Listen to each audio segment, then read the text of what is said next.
स्वागत है आप सभी का आज के इस वीडियो पर।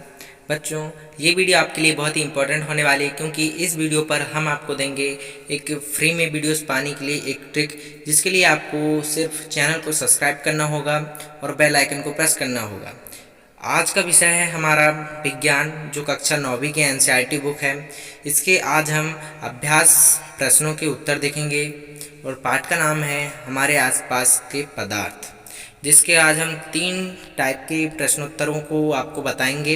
पहला है पाठ्य अंतर्गत प्रश्नों के उत्तर, दूसरा पाठ के अंदर दी हुई परीक्षा उपयोगी महत्वपूर्ण प्रश्नोत्तरों के उत्तर, और जो अंतिम है वह है अभ्यास प्रश्नों के उत्तर।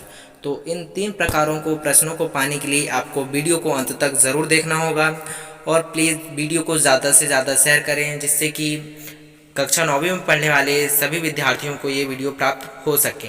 और चैनल को सब्सक्राइब करना न भूलें। बढ़ते हैं अभ्यास प्रश्नों की ओर। सबसे पहले मैं आपको बहुत ही इम्पोर्टेंट क्वेश्चन बताना चाहूँगा, जो आपको परीक्षाओं पर बहुत ही आसानी से पूछा जाता है और आप बहुत ही अच्छे अंक प्राप्त कर सकते हो। तो इसका जो पहला प्रश्न है वह दिया है, निम्नलिखित में से कौन से पदार्थ हैं? कुर्सी, वायु, स्नेह, गंध, घृणा, बादाम, विचार, शीत, नींबू पानी, इत्र की सुगंध। हमको इस पर कौन कौन से पदार्थ हैं यह बताना है।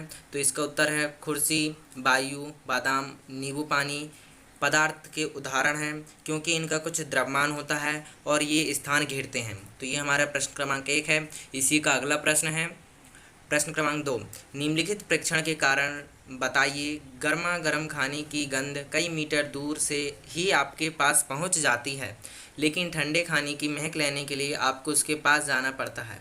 इसका उत्तर है, गर्मा गर्म खाने की गंध कई मीटर दूर से ही हमारे पास पहुंच जाती है, क्योंकि तापमान बढ़ने पर गर्म खाने से निकलने वाली गैस की कणों की गति बढ़ जाती है। इससे उसकी गतिज ऊर्जा भी बढ़ जाती है, तथा ठंडे खाने की महक की तुलना में विसरण तेज़ी से होता है। अर्थात गर्म गैसों का विसरण ठंडी गैसों की तुलना में अधिक तेज़ी से होता है। यह प्रश्न क्रमांक 2 का उत्तर है। प्लीज़ नोट डाउन कर लें। इसी का अगला प्रश्न है, स्विमिंग पूल में गोताखोर पानी काट पाता है, इससे पदार्थ का कौन सा गुण प्रेक्षित होता है? इसका उत्तर है, स्विमिंग पूल में गोताखोर पानी काट पाता है, इससे निम्नलिखित गुण प्रेक्षित होते हैं। पहला गुण है, पानी के कणों के बीच की दूरी अपेक्षाकृत अधिक होती है, जिसके कारण पर्याप्त रिक्त स्थान होते हैं। जल के कणों के बीच आकर्षण बल होता है। तो ये हमारा प्रश्न क्रमांक 3 का उत्तर है। प्लीज़ इसको भी अपनी कॉपी पर नोट करें। इसका अगला प्रश्न है, पदार्थ के कणों की क्या विशेषताएं होती हैं? पदार्थ के कणों की निम्नलिखित विशेषताएं होती हैं। पहला है, पदार्थ के कणों के बीच रिक्त स्थान होते हैं। पदार्थ के कण एक दूसरे को आकर्षित करते हैं। पदार्थ के कण निरंतर गतिशील होते हैं। पदार्थ के कण बहुत ही छोटे होते हैं। तो ये हमारे जो महत्वपूर्ण प्रश्नों में से थे, उन 4 प्रश्नों के उत्तर हैं।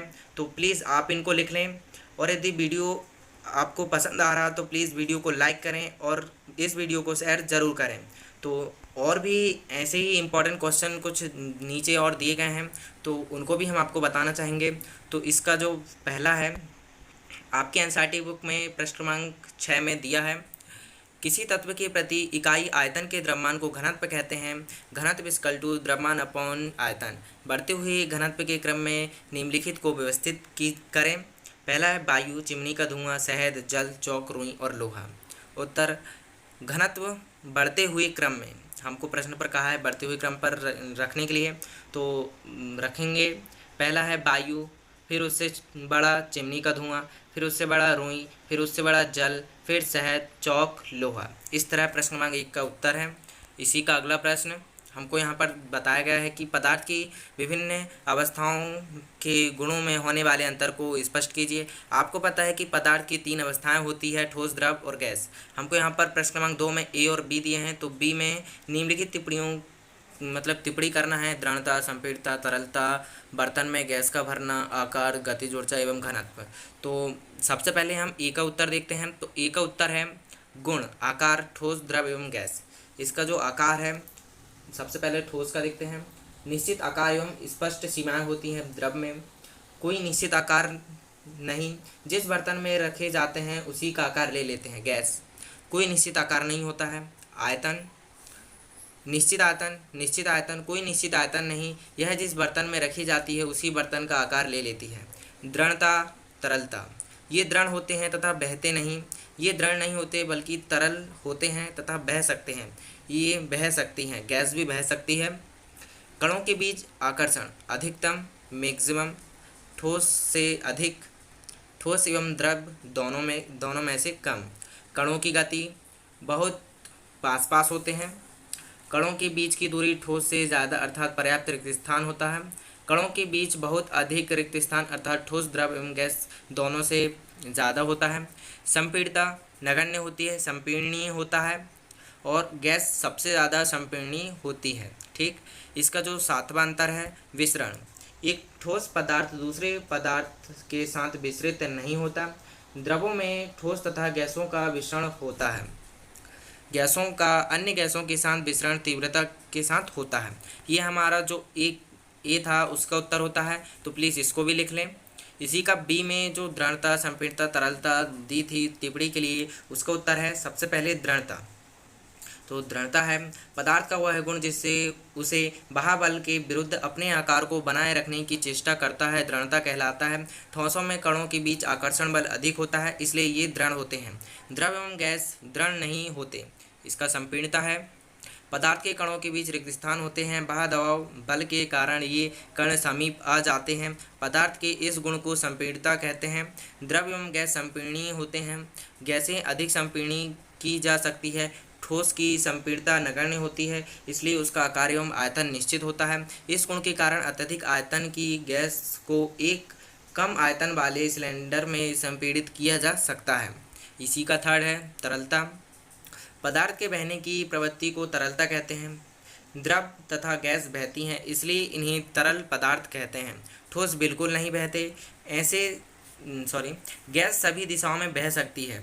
गैसों की तरलता द्रवों से अधिक होती है, क्योंकि इनमें कणों की बीच की यदि आपको वीडियो पसंद आया है तो प्लीज़ वीडियो को शेयर करें और लाइक करना ना भूलें। यदि आपने अभी तक इस चैनल को सब्सक्राइब नहीं किए हैं तो प्लीज़ सब्सक्राइब कर लें, जिससे कि इसी तरह के वीडियोस आपको मिलते रहें। जय हिंद, जय भारत। अगले वीडियो का इंतज़ार करते रहना। पूर्णतः फैल जाते हैं।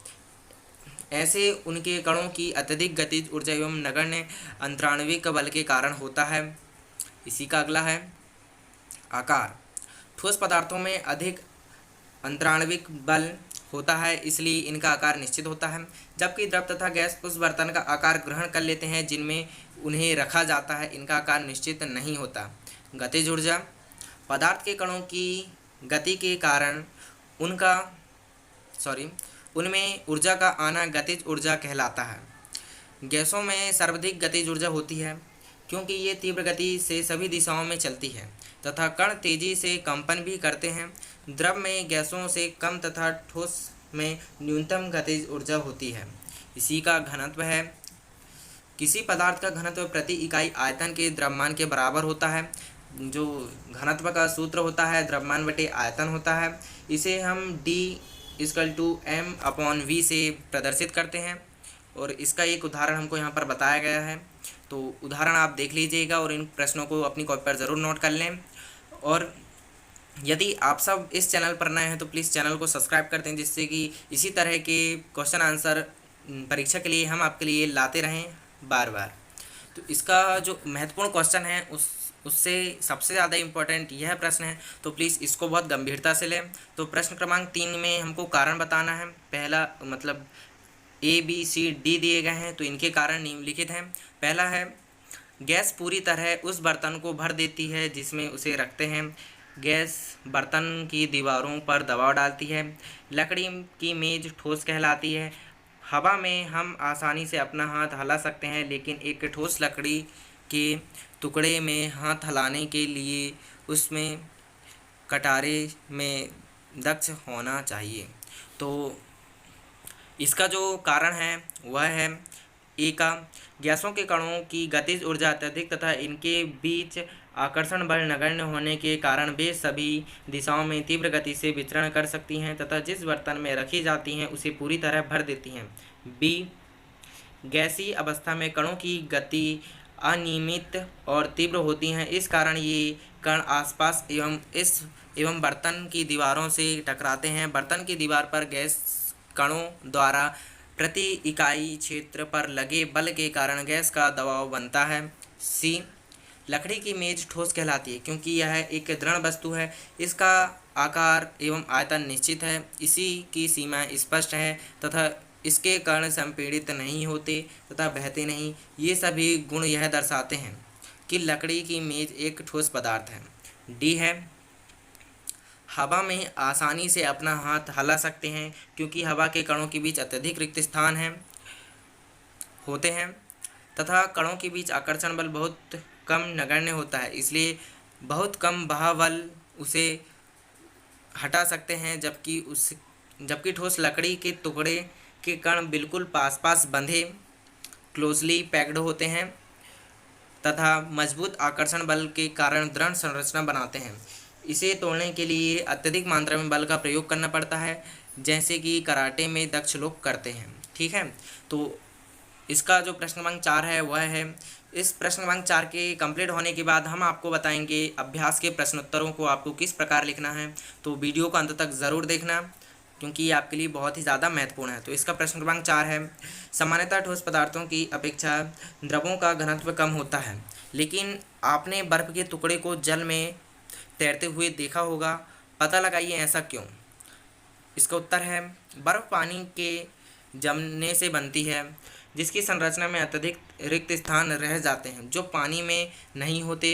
यह पिंजरे की तरह संरचना बना लेती है जिससे इसका आयतन उतनी ही मात्रा में जल से अधिक हो जाता है तथा आयतन के बढ़ने से घनत्व जल से भी कम हो जाता है, अतः बर्फ़ के टुकड़े जल में तैरने लगते हैं। यह प्रश्न क्रमांक 4 का उत्तर है, प्लीज़ इसको भी नोट कर लें। तो बढ़ते हैं इसके अभ्यास प्रश्नों की ओर। तो इसके अभ्यास प्रश्नों पर हम आपको इसके सारे अभ्यास प्रश्न बताएंगे, तो वीडियो को अंत तक ज़रूर देखें। पहला प्रश्न है, निम्नलिखित तापमान को सेल्सियस में बदलना है। तो पहला दिया है 300 केल्विन। केल्विन का जो तापमान है 300 सेल्सियस दिया, इसका हल देखते हैं। फिर इसको kelvin equal to T celsius plus 2733 में प्लस करेंगे। तो जब केल्विन को सेल्सियस में प्लस करेंगे तो हमारा जो तापमान होगा वो सेल्सियस में परिवर्तित हो जाएगा, जैसे कि सेल्सियस में आपको बताया गया है। C equal to 300 minus 273 equal to 27 celsius हमारा यहाँ पर आंसर होता है। इसी तरह B का भी आंसर है, प्लीज़ आप लिख लें। इसका जो अगला प्रश्न है वह है, निम्नलिखित तापमान पर जल की भौतिक अवस्था क्या होगी। दिया है 250 सेल्सियस और 100 सेल्सियस। हमको बताना है कि इनकी भौतिक अवस्था क्या होगी। तो जो ए है उसका आंसर है, हमें क्या आता है कि जल का क्वथनांक 100 सेल्सियस होता है, आप सब जानते हैं, तथा 250 सेल्सियस जो कि क्वथनांक से काफ़ी उच्च ताप है, अतः इस ताप पर जल गैसीय अवस्था भाप में बदल जाएगा। ठीक है, तो इसका बी है, 100 सेल्सियस द्रवीय तथा गैसीय अवस्था दोनों, क्योंकि 100 सेल्सियस पर जल उबलकर भाप में बदलने लगता है। ठीक है, तो ये हमारा प्रश्न क्रमांक 2 का उत्तर है। इसी का अगला प्रश्न है, किसी भी पदार्थ की अवस्था परिवर्तन के दौरान तापमान स्थिर क्यों रहता है। इसका उत्तर है, किसी भी पदार्थ की अवस्था परिवर्तन के दौरान ताप इसलिए स्थिर रहता है क्योंकि दी जाने वाली ऊष्मा उसके कणों के बीच आकर्षण बल को तोलने में प्रयुक्त होती है। जो इसकी ऊष्मा है उसको कणों के बीच जो आकर्षण बल होता है उसको तोड़ने में इस ऊर्जा का उपयोग किया जाता है, अतः इस प्रकार अवस्था परिवर्तन के दौरान दी गई ऊष्मा को गुप्त ऊष्मा भी कहते हैं। तो इसी का अगला प्रश्न है, वायुमंडलीय गैसों को द्रव्य में परिवर्तन करने के लिए कौन सी विधि का उपयोग किया जाता है। तो इसका उत्तर है, दाब को बढ़ाकर तथा तापमान को घटाकर वायुमंडलीय गैसों को द्रव में परिवर्तित किया जाता है। विधि एक, सिलेंडर में वायुमंडलीय गैस भरकर इसमें लगे पिस्टन से संपीड़ित करने तथा ताप को कम करने पर पदार्थ के कण, इसके नीचे थोड़ा नीचे दिया है, समीप आ जाते हैं तथा द्रव में बदल जाते हैं। इसका डायग्राम उदाहरण स्वरूप हमको यहाँ पर बताया गया है। तो इस प्रश्न को आप डायग्राम से ही तैयार करेंगे। तो इसका डायग्राम इस प्रकार है, इसका स्क्रीनशॉट आप ले सकते हो। इस तरह आपको इसके क्वेश्चन को कंप्लीट करना है। इसी का जो अगला एनसीईआरटी बुक प्रश्न क्रमांक 11 का जो प्रश्न है वह है, गर्म शुष्क दिन में कूलर अधिक ठंडा क्यों रहता है। हमको बताना है कि गर्मी के दिन में कूलर ठंडा क्यों होता है। इसका उत्तर है, गर्म शुष्क दिन में वायु में नमी आर्द्रता कम होती है तथा तापमान अधिक होता है। इसके कारण बाष्पीकरण की दर बढ़ जाती है, क्योंकि तापमान बढ़ने तथा आर्द्रता घटने पर बाष्पीकरण की दर में वृद्धि हो जाती है तथा हम जानते हैं कि बाष्पीकरण से शीतलता उत्पन्न होती है। अतः कूलर के अंदर से ठंडी हवा कमरे में फैलकर ठंडक प्रदान करती है। तो यह इसका उत्तर है। इसी का अगला है, गर्मियों में घड़े का जल ठंडा क्यों होता है? इसका भी उत्तर देख लेते हैं। तो घड़े में बहुत अधिक संख्या में छिद्र पोर्सेज होते हैं, जिनसे पानी बाहर रिश्ता रहता है तथा इसका बाष्पीकरण हो जाता है। इस तरह मटके के ऊपर पानी बाहर आता रहता है और बाष्पीकरण में कम हुई ऊर्जा को पुनः मटके या घड़े कह सकते हैं, और शेष बचे जल से बाष्पीकरण से जो होता है, जब बाष्पीकरण करते हैं, जैसे कि पिछले क्वेश्चन में देखे थे कि बाष्पीकरण जब होता है तो वहाँ पर शीतलता उत्पन्न होती है, ठीक उसी तरह यहाँ पर भी बाष्पीकरण की गुप्त ऊष्मा के स्वरूप में ले लेता है। यह प्रक्रिया चलती रहती है, चूँकि घड़े एवं जल से ऊष्मा अवशोषित होती है तथा बाष्पीकरण होता है, इसलिए मटके घड़े का जल ठंडा हो जाता है। इसी का अगला प्रश्न है, एसीटोन या पेट्रोल या इत्र डालने पर हमारी हथेली ठंडी क्यों हो जाती है? इसका उत्तर है एसीटोन, पेट्रोल या इत्र डालने पर हमारी हथेली इसलिए ठंडी हो जाती है क्योंकि इसके कण हथेली या उसके आसपास से ऊर्जा प्राप्त कर लेते हैं और बाष्पीकृत हो जाते हैं, जिससे हमारी हथेली पर शीतलता महसूस होती है। बाष्पीकरण के कारण शीतलता उत्पन्न होती है। तो प्रश्न क्रमांक 3 का उत्तर है। इसी का जो अगला प्रश्न दिया है, कप की अपेक्षा प्लेट से हम गर्म दूध या चाय जल्दी क्यों पी लेते हैं? इसका उत्तर है, ऐसा इसलिए होता है क्योंकि प्लेट की सतह का जो क्षेत्रफल होता है कप के क्षेत्रफल से अधिक होता है। जितना अधिक सतह क्षेत्रफल होगा, बाष्पीकरण उतनी जल्दी होता है, जिससे दूध या चाय जल्दी ठंडी हो जाती है। इस तरह हम प्लेट से दूध या चाय जल्दी पी लेते हैं। तो ये हमारा प्रश्न क्रमांक 4 था। इसी का 5वां प्रश्न है, गर्मियों में हम किस तरह के कपड़े पहनने चाहिए? गर्मियों में हमें किस तरह के कपड़े पहनने चाहिए? तो यहाँ पर बताया गया है कि इसका उत्तर है, गर्मियों में हमें हल्के रंग वाले सूती कपड़े पहनने चाहिए। हल्के रंग वाले कपड़े ऊष्मा अवशोषित नहीं करते तथा सूती कपड़ों में छिद्र होते हैं, जिसमें पसीना अवशोषित हो जाता है और बाष्पीकरण तेज़ी से हो जाता है। इस क्रिया में हमारी त्वचा से बाष्पीकरण की गुप्त ऊष्मा ली जाती है। इस तरह त्वचा से ऊष्मा निकलने के कारण ठंडा एवं आरामदायक महसूस होता है। बढ़ते हैं इनके अभ्यास प्रश्नों की ओर। तो इसका जो पहला प्रश्न है हमारा, निम्नलिखित तापमानों को सेल्सियस इकाई में परिवर्तित करना है। तो पहला में हमको दिया है 293 सेल्सियस तापमान परिवर्तित करने के लिए, दूसरा में 470। जब हम इनको सेल्सियस तापमानों में परिवर्तित करेंगे तो हमको केल्विन तापमान इक्वल टू सेल्सियस तापमान प्लस 273 वाला फॉर्मूला लगाना होगा। तो इस पर जब हम मान रखेंगे 293 केल्विन प्लस सेल्सियस तापमान प्लस 273 इक्वल टू में जब हम इसको लेंगे और सेल्सियस तापमान को जब हम एक साइड लाएंगे तो यहाँ पर जो 293 दिया है वो यहाँ पर 293 माइनस 273 में आ जाएगा। जब 73 को हम इधर साइड लाएंगे और जो सेल्सियस है इसको हम इधर साइड लाएंगे तो जब हम इसको माइनस पर लेंगे तो हमारा आंसर 20 आता है और यही हमारा ये ए का जो सेल्सियस तापमान है वो निकल कर आ जाता है। इसी का हमको बी में दिया है, क्या दिया है, 270। इसी प्रकार सेल्सियस तापमान हमको यहाँ पर निकाल लेना है। जिस तरह जो 470 है उसको हम 273 से माइनस में करेंगे तो हमको 197 केल्विन यहाँ पर आंसर प्राप्त होता है। तो आप इस प्रश्न को अपनी कॉपी पर नोट कर लें और साथ ही साथ इसको सॉल्व कर लें। इसका अगला प्रश्न है, निम्नलिखित तापमानों को केल्विन इकाई में परिवर्तित करना है। बहुत ही इजी है, तो आपको इसको केल्विन इकाई में परिवर्तित करना है। तो ए दिया हमको 25 सेल्सियस और बी है 373 केल्विन, तो सॉरी सेल्सियस है। अभी हमको इनको केल्विन में परिवर्तित करने के लिए क्या करना होगा बताते हैं। हमको इसमें फिर से एक सूत्र का प्रयोग करना है जो हमको यहाँ पर दिया है। क्या करना है, टी के मतलब kelvin equal to T C यानी कि सेल्सियस प्लस 273 हमको यहाँ पर दिया है 273 जो यहाँ पर है, इसका प्रयोग फिर से करना है। केल्विन को वहीं रहने देना है। सेल्सियस का मान हमको रखते जाना है। सेल्सियस कितना दिया है ए में 25 सेल्सियस, 25 सेल्सियस रखते हैं, प्लस हमको 273 केल्विन करना है और इसके इक्वल टू में जब हम इसमें प्लस कर देंगे तो इसका आंसर हमको प्राप्त हो जाएगा 298 केल्विन आ रहा है। ठीक उसी तरह बी में भी करना है, कुछ नहीं करना है। यहाँ पर जो 373 सेल्सियस दिया है इसको 273 में प्लस करते जाना है तो हमको आंसर प्राप्त होते जाएगा और इस तरह आप केल्विन में परिवर्तित कर सकते हो बहुत ही आसानी से। तो ये प्रश्न क्रमांक 2 भी कंप्लीट होता है। इसका अगला प्रश्न है निम्नलिखित अवलोकनों हेतु कारण लिखें। पहला दिया है नेपथलीन को रखा रहने देने पर यह समय के साथ कुछ भी ठोस पदार्थ छोड़े बिना ही अदृश्य हो जाती है। दोस्तों मैं आपको बता दूं ये जितने भी प्रश्न आपको अब मिलेंगे ये आपके लिए बहुत बहुत बहुत ही ज़्यादा इम्पोर्टेंट है क्योंकि ये आपकी परीक्षा पर बार बार पूछे जाते हैं।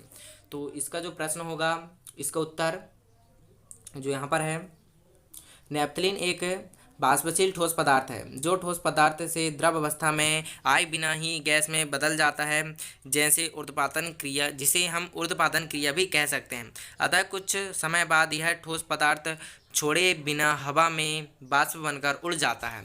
इसी का भी है हमें इत्र की गंध बहुत दूर बैठे हुए भी पहुंच जाती है। इसका उत्तर है इत्र एक बाष्पशील द्रव है जो तेजी से बाष्प में बदल जाता है, वायु के कणों के साथ मिलकर सभी दिशाओं में तेजी से विस्तृत होता है। यही कारण है कि इत्र की गंध बहुत दूर बैठे हुए भी हमारे पास तक पहुंच जाती है।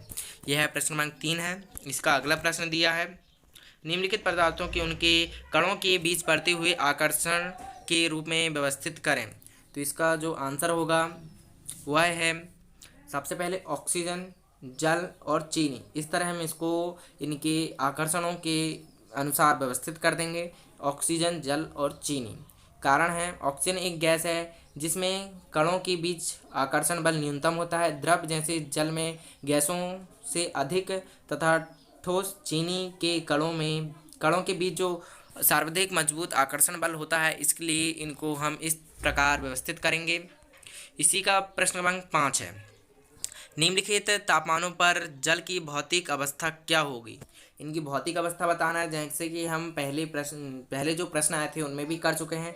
25 सेल्सियस पर जल द्रव अवस्था में होगा, 0 सेल्सियस पर ठोस मतलब बर्फ अवस्था में होगा तथा द्रवीय अवस्था दोनों में हो सकता है क्योंकि जल का हिमांक तथा बर्फ का गलनांक दोनों 0 होता है, 0 सेल्सियस होता है। इसका जो 100 सेल्सियस दिया है वह है 100 सेल्सियस पर द्रवीय अवस्था उबलना या गैस अवस्था वाष्पन दोनों संभव हो सकता है क्योंकि 100 सेल्सियस पर जल का क्वथनांक तथा 100 सेल्सियस पर जल वाष्प में परिवर्तित हो जाता है। इसी का अगला प्रश्न है पुष्टि हेतु कारण दें। जल कमरे के ताप पर द्रव है, बी लोहे की अलमारी कमरे के ताप पर ठोस है। इसका उत्तर है जल कमरे के ताप पर द्रव है क्योंकि इसका हिमांक 0 सेल्सियस तथा क्वथनांक 100 सेल्सियस है। साथ ही इसका निश्चित आयतन होता है परंतु आकार निश्चित नहीं, इसलिए जल को जिस बर्तन में रखा जाता है उसी आकार वो है धारण कर लेता है जल। जैसे कि हम ग्लास पर पानी लें फिर इसको लोटे में डालें तो वह लोटे का आकार ले लेगा। इसी तरह बी में दिया है लोहे की अलमारी कमरे के ताप पर ठोस है क्योंकि इसका गलनांक कमरे के ताप से बहुत अधिक होता है, इसका एक निश्चित आयतन एवं आकार होता है तथा यह दृढ़ होता है तथा बहता नहीं है। प्रश्न क्रमांक 6 का उत्तर है। इसी का अगला प्रश्न दिया है प्रश्न क्रमांक 7 273 केल्विन पर बर्फ को ठंडा करने पर तथा जल को इस तापमान पर ठंडा करने पर शीतलता का प्रभाव अधिक क्यों होता है। इसका उत्तर है 273 केल्विन या 0 सेल्सियस पर बर्फ किसी पदार्थ या माध्यम से गुप्त ऊष्मा लेती है जो पहले इसकी अवस्था में परिवर्तन लाता है फिर इसके ताप में वृद्धि करता है, परंतु इसी ताप पर जल केवल ताप में वृद्धि के लिए ही ऊष्मा प्राप्त करता है।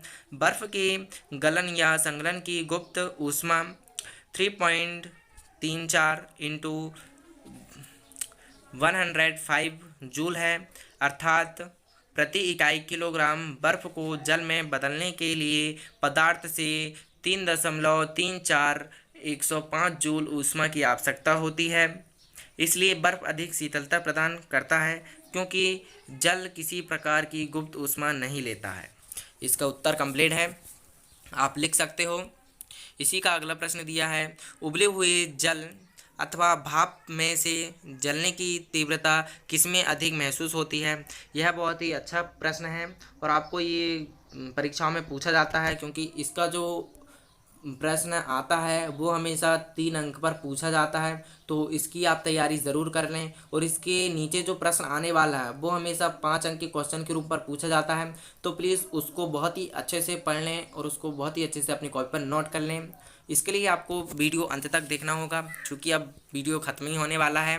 तो हम ज़्यादा टाइम नहीं लेंगे, आपको आंसर बताते चलते हैं। तो भाप में जलने की तीव्रता अधिक महसूस होती है, क्योंकि 273 केल्विन 100 सेल्सियस तापमान पर भाप अर्थात बाष्प के कणों में उसी तापमान पर पानी के कणों की अपेक्षा अधिक ऊर्जा होती है, क्योंकि भाप के कणों ने बाष्पीकरण की गुप्त ऊष्मा के रूप में अतिरिक्त ऊष्मा अवशोषित कर ली है। यह इसका उत्तर है। इसी का जो अगला प्रश्न आता है हमारा प्रश्न क्रमांक 9, जो शायद इस पाठ का अंतिम प्रश्न है। तो इसका उत्तर जब हम लिखेंगे, दिया है, चित्र के लिए ABCD तथा F की अवस्था परिवर्तनों को नामांकित करें। हमको इन जो डायग्राम दिया है इसमें जो ABCD दिया है इनको नामांकित करना है। तो इनको आपको अपनी कॉपी पर नामांकित करना होगा। तो हम इनके जो आंसर होंगे, जो इनके नाम होंगे वो हम आपको बता देते हैं। तो जो ए है उसको हम संकलन कहते हैं। तो आपको जहाँ ए दिया है, जैसे कि हमको यहाँ पर ए दिया है तो यहाँ पर आपको संकलन लिखना है, और बी पर बाष्पीकरण या बाष्पीकरण जो भी दिया है वो हमको इस डिब्बे जो बी दिया है वहाँ पर लिखना है।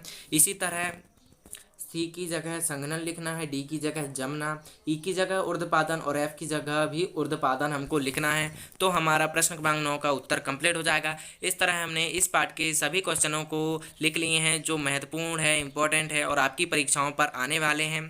तो प्लीज़ इस वीडियो को ज़्यादा से ज़्यादा शेयर करें, जिससे कि आप ही तरह कक्षा 9वीं में पढ़ने वाले बच्चों को ये मिल सके और वो भी परीक्षा की तैयारी बहुत ही अच्छे से कर सके।